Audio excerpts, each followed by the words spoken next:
Welcome, I'm Malcolm Gallagher, and this is the BVTV network coming to you from the studios of BizVision in the UK.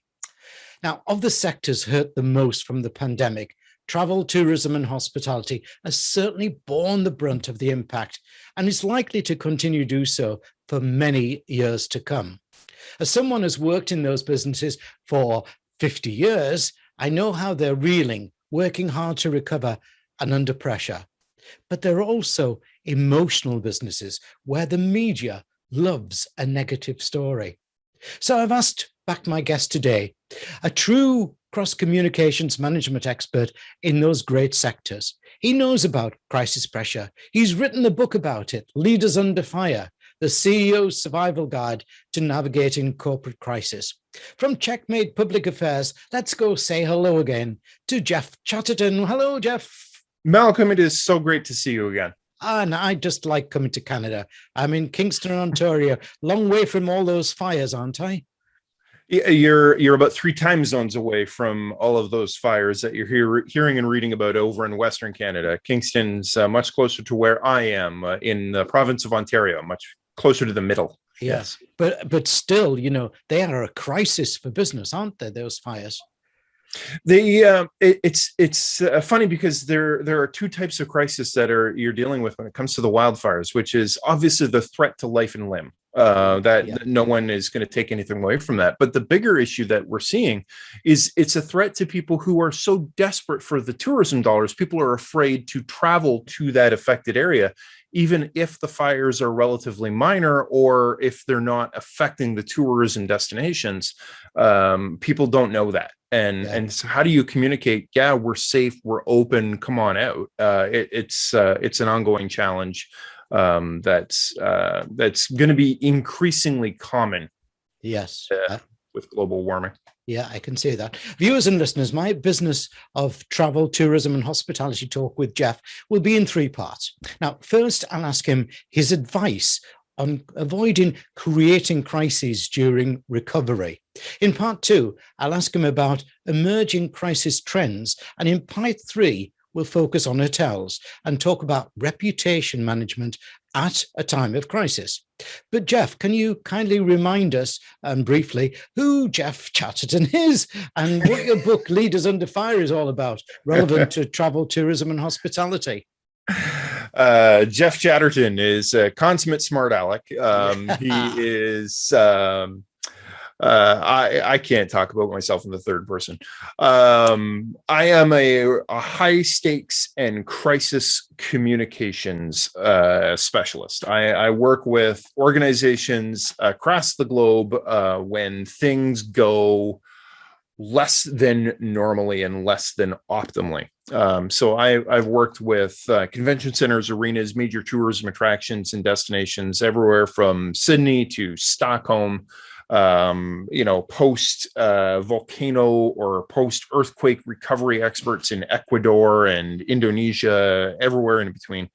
And how do you, as a hotelier, as a amusement park operator, as a tourism destination, how do you convince people who are not familiar with your area that it's safe to come, or that people who are familiar and they do know that it may not be 100% safe, how do you convince them of the relative merits of still coming?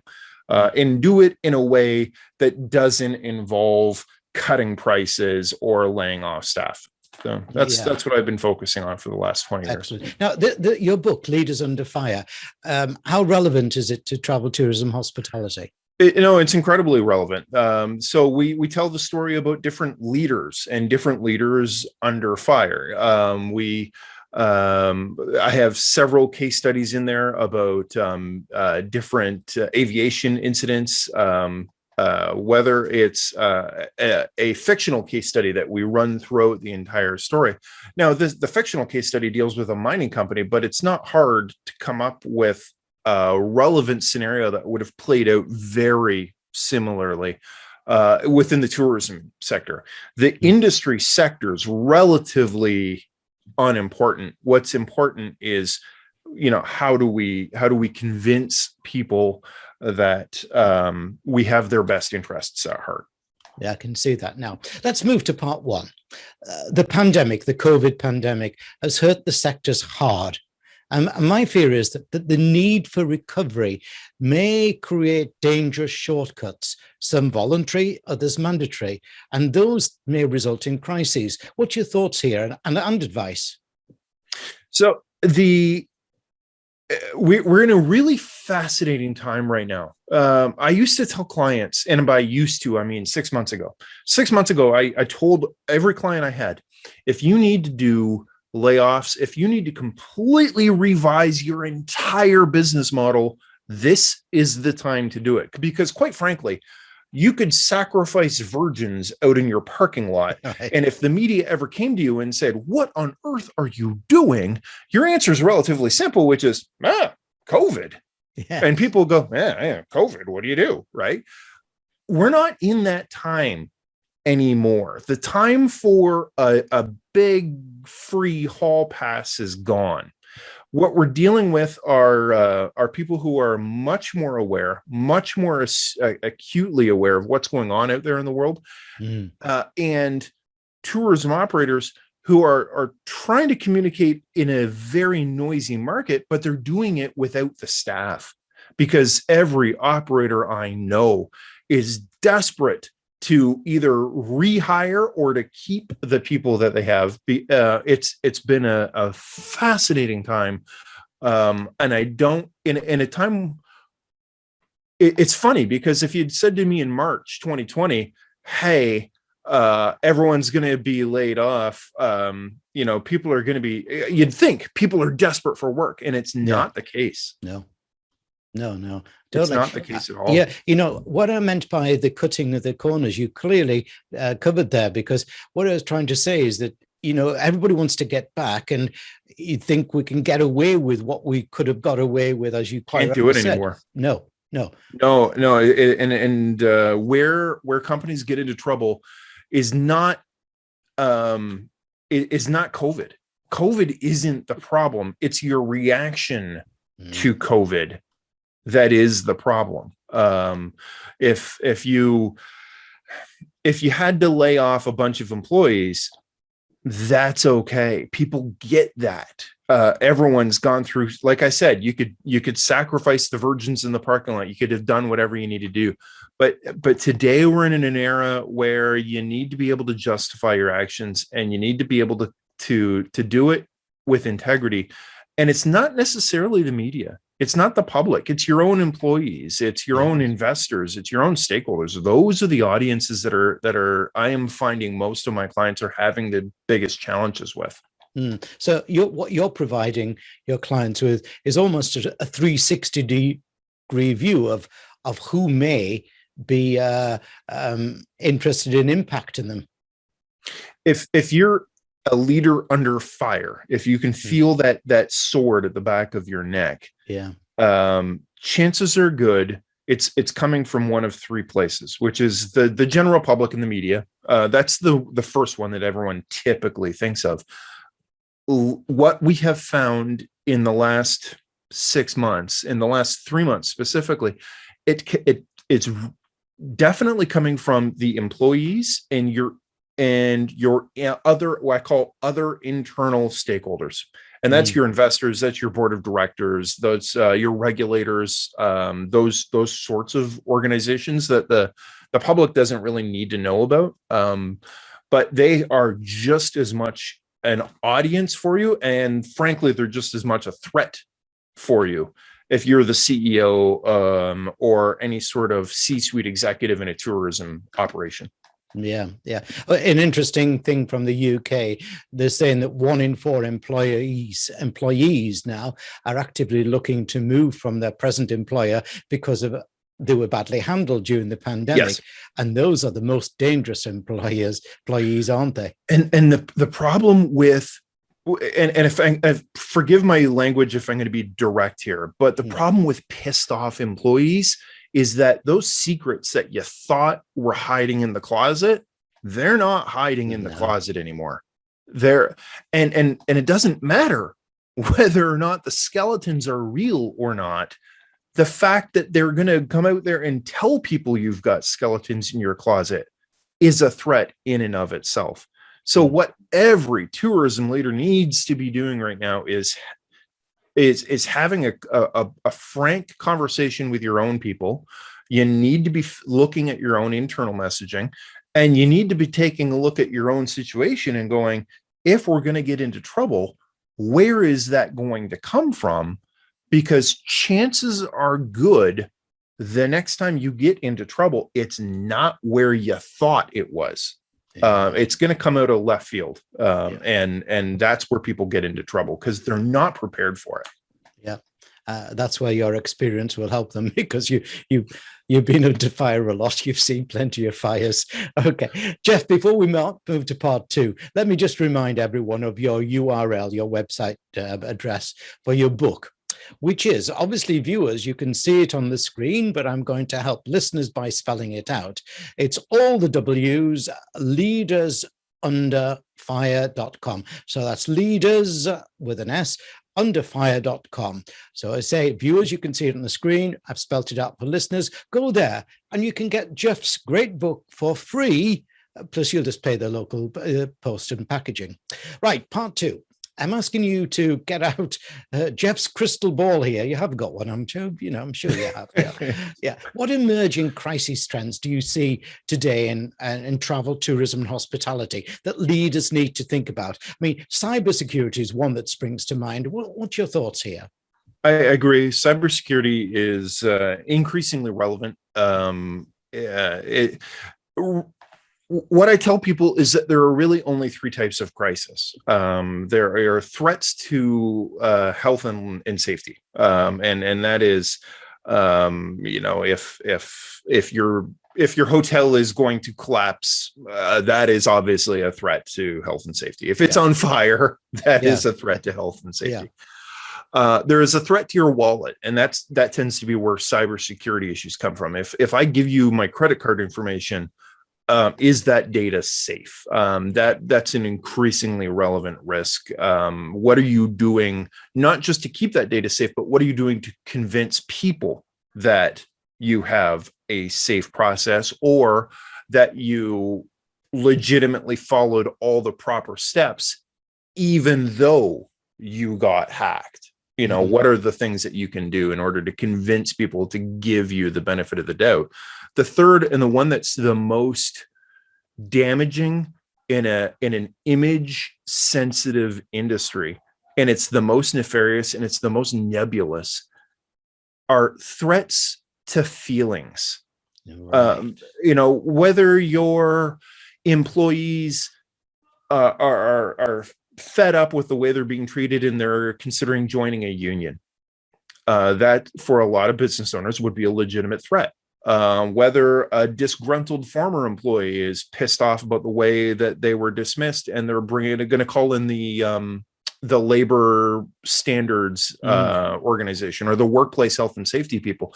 You may have an impeccably clean record, but the news gets out that you're being raided over health and safety violations, and you're in trouble. And it's not fair, but that's the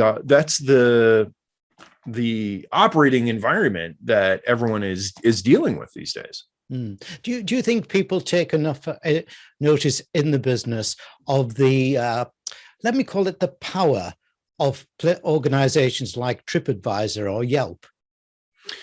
I think I have two thoughts on online review sites. Ultimately, there are only 2 ratings that kind of matter. People get upset about, they're going to leave me a negative review, and my honest answer for any tourism guest is, who cares? Yeah, right. Okay, so what? And it's not a volume case. It's the fact that, as any consumer knows, some people can't be helped. You just can't. No. And everyone knows that. Yeah.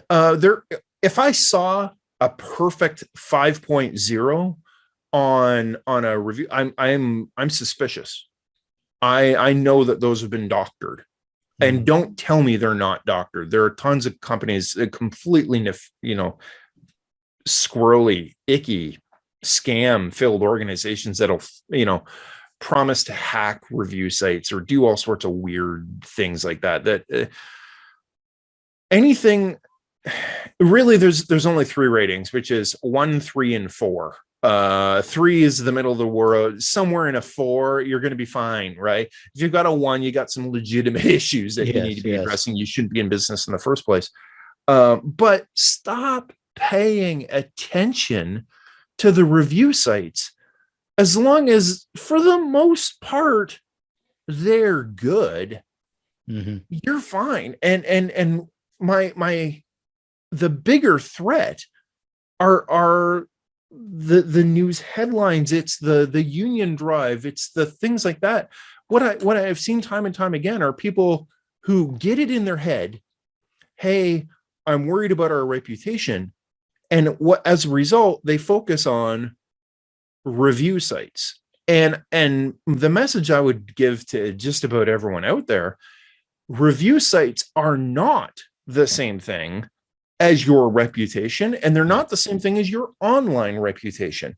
They are a sometimes interesting snapshot, but they are not the driver of business. They're not the Bible, the be all and end all that you think they are. There's a much bigger picture out there than just what 44 people have to say or 4,000 people have to say about your particular hotel. Yeah, I think that's brilliantly said, Jeff. And it also, I'm going to claim a little bit of fame here, or piggyback you there. It's exactly what I've been saying to for a number of years to hoteliers. Don't worry about those ones, but if you're consistently in the ones, then do something about it. You can't please all the people all the time. My final part, Jeff, is a focus though on hoteliers. The problem in hospitality, as well as travel and tourism, is that the problem always makes for a good emotional story for the media, who seem to go overboard on hospitality or holiday vacation stories. Today, we have an even more fragmented media, such as us podcasters, for example. How should the conscious hotelier plan to ensure that, should there be a crisis, their business reputation is harmed as least as possible? So I've been in business and doing this, like I said, 20 years. I've seen all the different types of, I got to be very careful when I say that, because I haven't seen all the different types of crisis. I've seen a lot of different types of crisis that are out there. Yeah, the dinosaurs haven't come back yet. The dinosaurs haven't come back yet, but I'm waiting for that phone call.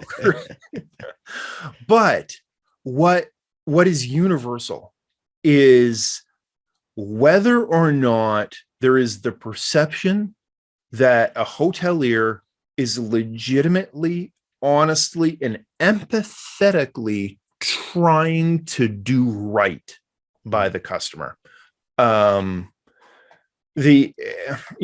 Sometimes the hot water doesn't work. Sometimes, reservations get lost. Sometimes people are assholes, to be blunt. They really are. They just are.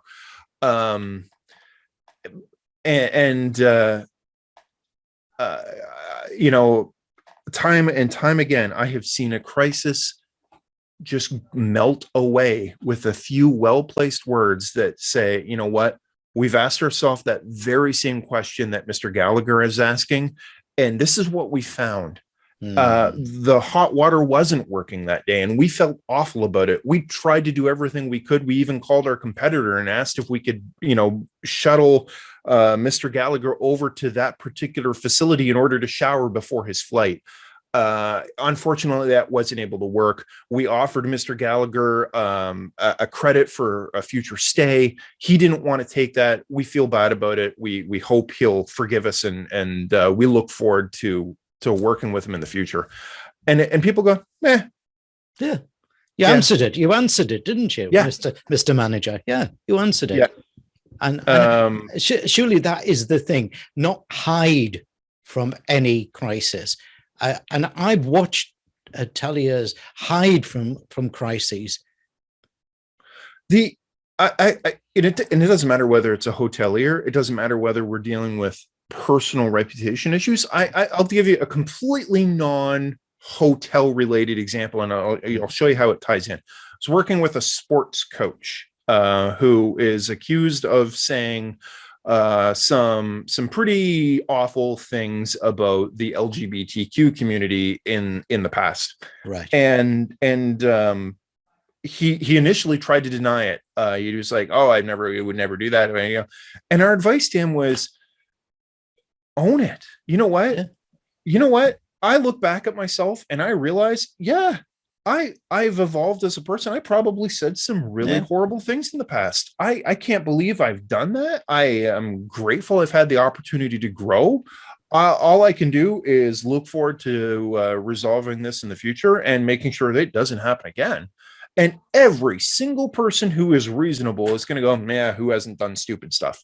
Right? As long as it didn't happen last week. If we're talking about something that you did a couple years ago, you're golden. It's almost lines, that old thing, let him throw the first brick, Yeah, 100%. Yes.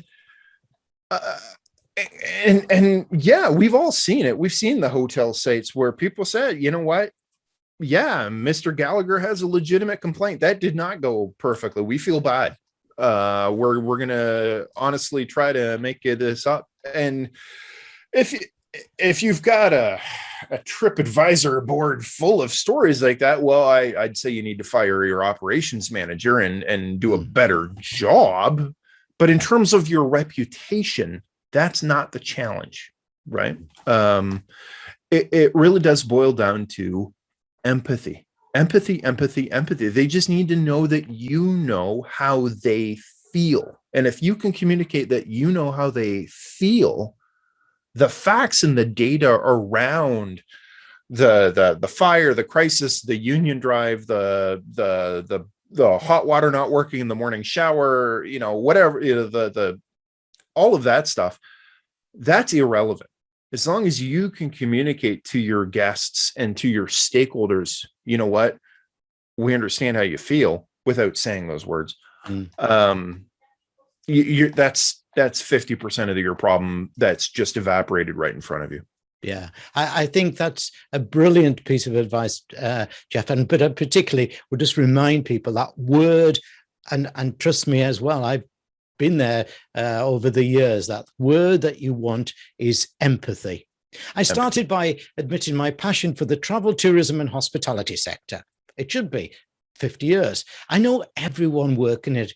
They work so hard to care for customers, often antisocial hours and for poor pay. They've had a hard time with COVID, but that doesn't excuse them from poor handling of any crisis.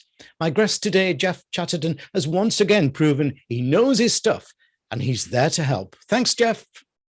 Thanks, Malcolm. You take care.